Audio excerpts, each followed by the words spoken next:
सायकालीन बेला में युद्ध तो समाप्त हो गया, लेकिन दुर्योधन का रोना बंद जब नहीं हुआ तो दुर्योधन के पास में उनके गुरु के पुत्र अश्वत्थामा पहुंचे। द्रोणाचार्य इनके गुरु हैं और द्रोणाचार्य का बेटा है अश्वत्थामा। ये अश्वत्थामा आया और दुर्योधन से कहने लगा, मित्र ये रोना धोना तुमको अब शोभा नहीं देता, ये रोना धोना तुम्हें अच्छा नहीं है, क्योंकि तुम वीर हो और युद्ध जब होता है तो ये पक्की बात है कि एक जीतेगा एक हारेगा। अब इसमें रोने की क्या जरूरत है? रोने की कोई आवश्यकता नहीं है। मुझे मालूम है कि तुम्हें कष्ट कितना है, इसलिए शांत हो जाओ। दुर्योधन ने पूछा, क्यों मित्र ये नहीं पूछोगे कि मैं रो क्यों रहा हूं? अश्वत्थामा ने कहा, पूछने की जरूरत ही क्या है, मुझे मालूम है कि युद्ध में हार गए इसलिए रो रहे हो। इशारा कर दिया, नहीं ये कारण नहीं है।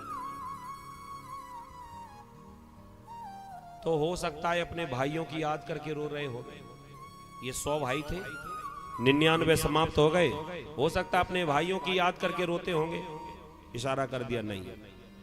बड़ा अचंभा हुआ, भाइयों की मृत्यु पर नहीं रो रहे हो, युद्ध में हार गए इसलिए भी नहीं रोते हो, रोते क्यों हो?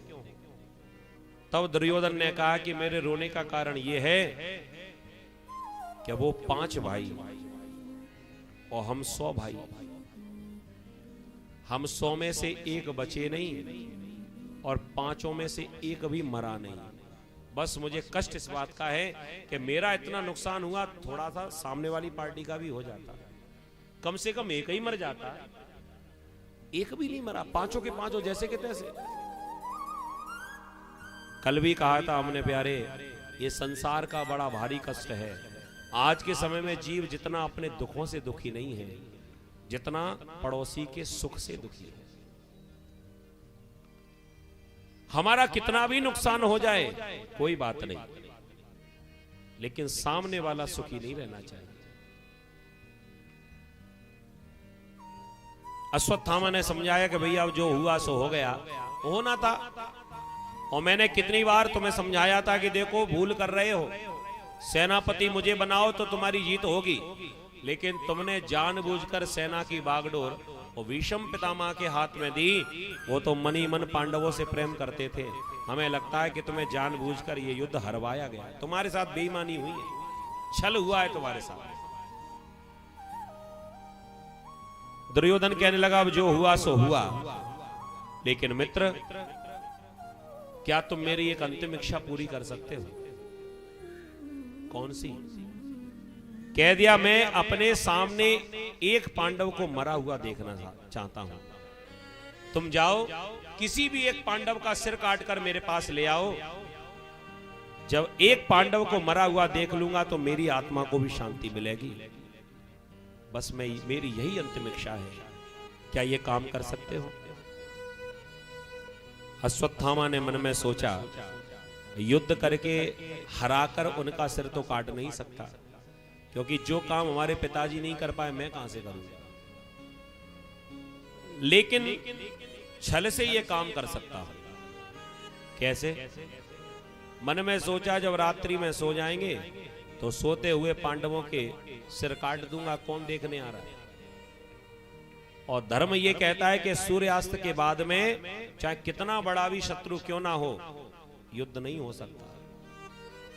और ये धर्म, कुछ ऐसे धर्म हैं जो आज भी निभाए जा रहे हैं। आप लोगों ने देखा होगा कि अभी भी वो यूक्रेन का युद्ध थमा नहीं है, अभी भी चल रहा है। लेकिन आप लोगों को, आपने कभी ऐसा सोचा, अगर दुश्मन चाहे, और यूक्रेन छोटा सा देश है, धर्म के साथ में युद्ध कर रहा है, तभी तक आज तक टिका हुआ है। जब युद्ध होता है ना, तो पहले से ही घोषणा कर दी जाती कि आज बमबारी इस एरिया में होगी, जल्दी से खाली करा दी जाए। ये धर्म नहीं है तो क्या है? क्योंकि सरकारें आपस में युद्ध लड़ती हैं किसी भी देश की, आम जनता पर इसका कोई प्रभाव नहीं पड़ना चाहिए, इसलिए पहले से सूचना दे दी जाती है। माने ऐसा नहीं कि सूचना कहीं और की दे दी जाए, बम कहीं और गिरा दिया जाए, ऐसा नहीं हो सकता। ये आज भी धर्म का पालन किया जाता है।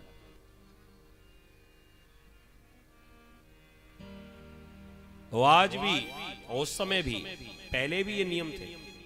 सूर्यास्त जैसे ही हो गया, चाहे कितने बड़े भी शत्रु आपस में क्यों ना हो, और कहीं मिल जाएं तो एक दूसरे को मारेंगे नहीं, सोते हुए को नहीं मार सकते। बिना हथियार वाले, निहत्था जिसको कहते हैं, निहत्थे पर वार नहीं कर सकते, पीठ पर वार नहीं कर सकते, ये नियम थे। इसने सोचा कि धर्म के साथ में युद्ध करूंगा तो इन्हें हरा नहीं सकता, सो धर्म के विरुद्ध काम कर सकता हूं। मन में सोचा जब पांडव सो जाएंगे तब सोते हुए मार दूंगा। जैसे ही रात्रि का समय हुआ, अर्जुन बड़े प्रसन्न थे। द्वारकाधीश को अंदेशा हो गया तुम्हारा शत्रु भी मरा नहीं है, ज्यादा प्रसन्न मत होना। कह दिया वो तो ठीक है, लेकिन अब सोने का समय मिलेगा कि नहीं, रात बहुत हो गई, अब सोने जा रहा हूं। भगवान ने कहा जहां रोज सोते हो वहां आज मत सोना। हमने पहले ही कहा कि जितनी राजनीति भगवान जानते हैं उतना कोई जान ही नहीं सकता। हम लोगों की राजनीति जहां खत्म हो जाती वहां से भगवान की शुरू होती है।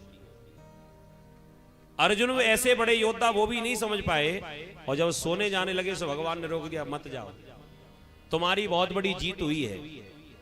और ये मंत्र ले लीजिए, कहीं भी आपकी कोई बहुत बड़ी जीत हो जाए, किसी युद्ध में जीत हो जाए, किसी केस में जीत हो जाए, तो भैया कुछ दिनों के लिए ऐसी जगह पर मत जाना जहां रोज जाते थे। आज भगवान ने भी रोक दिया कि उस शिविर में मत सोना, क्योंकि सबको पता है कि तुम यहीं सोते हो। तो कहां जाएं? कह दिया हमारे साथ चलो। पांचों पांडवों को लिया द्वारिकाधीश, अपने बातों में लगाकर धीरे धीरे चलते गए। वो पांडव धीरे धीरे पीछे बढ़ते गए और एकांत क्षेत्र में पहुंच गए जहां किसी को पता नहीं। ढूंढे से भी पांडव ना मिले, होनी बड़ी प्रबल होती है।